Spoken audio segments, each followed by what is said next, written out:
आज बंदरों की रानी दो बच्चों को जन्म देती है, जिसमें से पहला बंदर बहुत छोटा और कमजोर होता है, लेकिन दूसरा बंदर उससे थोड़ा बड़ा और स्वस्थ होता है। लेकिन राजा का सेवक बताता है कि कमजोर बंदर दुनिया में पहले आया था, इसलिए वो सिंहासन का पहला उत्तराधिकारी है। और तभी एक बंदर चुड़ैल आती है। वो राजा को छोटे बंदर से छुटकारा दिलाने की सलाह देती है, क्योंकि अब वो एक अपशगुन है, और कहती है ये प्रकृति की गलती है और वानर उसे राजकुमार के रूप में कभी स्वीकार नहीं करेंगे। और रानी के होश में आने से पहले राजा अपने कमजोर बच्चे को दूर करने के लिए औलादमीर को सौंप देता है, जो उसका सेवक है। और जब रानी को होश आता है तो अपने बच्चे के बारे में पूछती है और राजा से वचन लेने को कहती है कि वो उनका अच्छे से देखभाल करेगा। और रानी की मृत्यु हो जाती है। राजा वानिया को राजकुमार घोषित करता है, जो मजबूत और स्वस्थ है। और राजा का सेवक कमजोर बच्चे को भेड़िए के मुंह में फेंकने के लिए ऊपर जाता है और बच्चे को फेंक कर चला जाता है, लेकिन वो बच्चा एक बेल की लता पर अटक जाता है, जिससे वो भेड़िए के मुंह में नहीं जाता, लेकिन भेड़िया उसके हाथ में काट लेता है। ये देख एक दूसरा बंदर उसे भेड़िए से बचा लेता है और एक माँ बाप की तरह उसका ख्याल रखता है। समय बीतता है और वो बंदर अब बड़ा हो चुका है, जिसका नाम है एडवर्ड। लेकिन वो अभी भी यान की पीठ पर सवारी करता है, क्योंकि अभी भी उसका एक हाथ काम नहीं करता। और वो दोनों ऐसे रहते हैं जैसे एक दोस्त हो। इयान को बोलने में थोड़ी समस्या है, इसलिए वो ठीक से बात नहीं कर सकता। एडवर्ड देखता है कि एक चूहा उसका खाना चुरा रहा है। वो उसे पकड़ने के लिए उसके पीछे भागता है, लेकिन एक हाथ से उसे पकड़ नहीं पाता। फिर वो पेड़ के रस का इस्तेमाल करके एक जाल बनाता है, जिससे वो चूहे को पकड़ सके। और तभी उन्हें एक आवाज सुनाई देती है। आवाज से उन्हें पता लगता है कि खेल की शुरुआत हो चुकी है। इस खेल में एक नारियल के फल को बॉल बनाकर बड़े जानवर की खोपड़ी में डालते हैं। जिसका बॉल उस खोपड़ी में गया, वो खेल का विजेता होता है।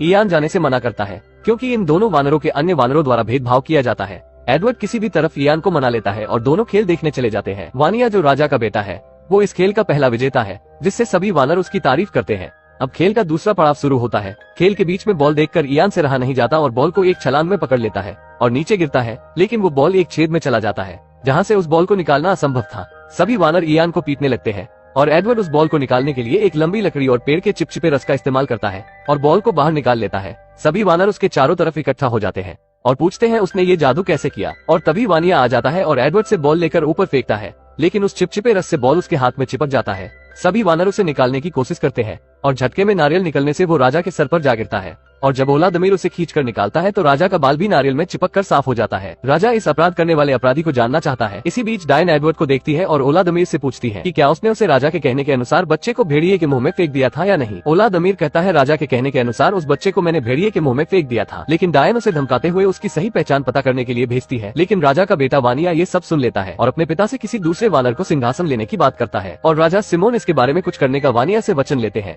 एडवर्ड और इयान कुछ बातें कर ही रहे होते हैं कि राजा के कहने के अनुसार दो बंदर एडवर्ड के पास आते हैं और कहते हैं, राजा ने आपको बुलाया है। उस बंदर को राजा के पास लाया जाता है। वो बंदर राजा के लिए पत्तों का ताज बनाता है। उसके बाद साफ पानी को आईने के रूप में राजा को उसका चेहरा दिखाता है, जिससे राजा पहली बार खुद को देखकर बहुत खुश होता है। उसके बाद वो बंदर एक झूला बनाता है सिंहासन के रूप में राजा के लिए और राजा को उसमें झुलाता है, जिससे राजा उस बंदर से बहुत प्रभावित होता है। लेकिन बंदरों की चुड़ैल से राजा की खुशी नहीं दिखा जाता और वो अपनी शैतानी शक्तियों से राजा के पास बहुत सारी मधुमक्खियां भेज देती है, जिससे राजा उस झूले से नीचे खाई में गिर जाता है और उसे बहुत चोट आ जाती है। लेकिन चुड़ैल बंदरिया उस बंदर पर राजा का हत्या का आरोप लगाती है और उस बंदर को भी नीचे फेंक दिया जाता है, जिससे उस बंदर को भी बहुत चोट आती है। बंदर नीचे से ऊपर नहीं आ सकता था, इसलिए वो रेगिस्तान की तरफ बढ़ता है। थोड़ा आगे जाने पे उसे दो शुतुरमुर्ग दिखते हैं। वो देखता है कि शुतुरमुर्ग के मुंह में अंगूर के गुच्छे हैं। एडवर्ड उसे लेने के लिए दो पैरों पर खड़ा होने की कोशिश करता है और इसी तरह वो दो पैरों पर खड़ा होना सीख जाता है। लेकिन तभी एक भेड़ियों का झुंड उनकी तरफ बढ़ते हुए दिखाई देता है और उन तीनों को वहाँ से भागना पड़ता है। जीवन में पहली बार एडवर्ड भागता है, वो भी उल्टा। लेकिन शुतुरमुर्ग को सीधा भागता देख वो भी सीधा भागने लगता है। एडवर्ड ये देखकर बहुत खुश होता है कि वो अब काफी तेजी से आगे बढ़ सकता है। अब उसका एक हाथ उसके लिए कोई बाधा नहीं बनेगा और बाकी बंदर उसे दो पैरों पर दौड़ता देख काफी उत्तेजित होते हैं और वो तीनों गेंडों के झुंड से होकर आगे निकल जाते हैं। लेकिन गेंडे देखते हैं कि उनकी तरफ भेड़ियों का झुंड बढ़ रहा है, जिसके बाद वो भी वहाँ से भागने लगते हैं। लेकिन अब एडवर्ड के पीछे भेड़िए और भारी भरकम गेंडे पड़ चुके हैं। एडवर्ड रास्ते के अंत तक पहुँच जाता है। अब अगर वो वहाँ से नहीं हटा तो कुचला जाएगा। ये सब देख एक बाप से रहा नहीं जाता और राजा सिमोन उन गेंडों के सामने आकर उन्हें रोकने की कोशिश करते हैं, लेकिन वो देखते हैं कि एडवर्ड कुचलने वाला है। वो जल्दी से अपने बेटे के सामने आ जाते हैं, जिससे एडवर्ड तो बच जाता है, लेकिन राजा सिमोन बुरी तरह घायल हो जाते हैं। राजा सिमोन मरने से पहले एडवर्ड से कहते हैं कि मैं तुम्हारा पिता हूँ और तुम्हारी माँ को आखिरी वचन दिया था कि मैं अपने बच्चों का ख्याल रखूंगा। वानिया, जो एडवर्ड का भाई है, वो राजा सिमोन का शरीर ले जाता है और एडवर्ड से कहता है कि उसे अपना भाई समझने का सोचना भी मत। वानिया को राजा का ताज पहनाकर उसे नया राजा घोषित किया जाता है और वानिया औलादमीर को मंत्री पद से हटा देता है, जिसके बाद सरगई औलादमीर की जगह लेता है और औलादमीर को वानरों के झुंड और प्रजा से बाहर कर दिया जाता है। और तब जंगल में एक तेज का तूफान आता है, जो एडवर्ड को अपने अंदर खींच लेता है। जंगल के और भी जानवर उसी तूफान में फंसे हुए थे, पर एडवर्ड की नजर एक बंदरिया पर जाता है, जो तूफान में अपने परिवार से बिछड़ जाती है, जिसका नाम है लूसी। एडवर्ड को उससे पहली नजर में प्यार हो जाता है, पर तभी एक लकड़ी एडवर्ड से आ टकराता है, जिससे वो तूफान से बाहर निकल जाता है। एडवर्ड लूसी को बचा बचाने के लिए पेड़ से एक बेल को बांधता है और लूसी को जैसे तैसे बचा लेता है। पर जब बंदरिया की आंख खुलती है तो वो एडवर्ड पर हमला करने लगती है। तब एडवर्ड उसे बताता है कि मैंने तुम्हारी जान बचाई है। लूसी एडवर्ड को सूंघ कर देखती है जिससे उसे एडवर्ड पर विश्वास हो जाता है। एडवर्ड उसे 2 पैरों पर चलना सिखाता है और लूसी को लेकर पहाड़ से निकलते हुए लावा के पास लेकर जाता है, जहाँ एडवर्ड एक लकड़ी में लावा से आग लगाता है और लूसी को पकड़ने के लिए कहता है, लेकिन लूसी को इससे दर्द होने लगता है। पर जब एडवर्ड देखता है कि इससे उजाला हो रहा है तो वो दोनों आग को लेकर अपने झुंड के पास जाते हैं। पर आग को देखकर सभी बंदर डरने लगते हैं। तो वानिया एडवर्ड से कहता है कि आग को लेकर यहाँ से चले जाओ। पर एडवर्ड उसे समझाता है कि आग से मेरी दोस्ती हो चुकी है, जिसकी मदद से हम अंधेरे में देख सकते हैं। मगर गलती से एडवर्ड एक छोटा पेड़ जला देता है। लेकिन समाज ने उसे स्वीकार नहीं किया।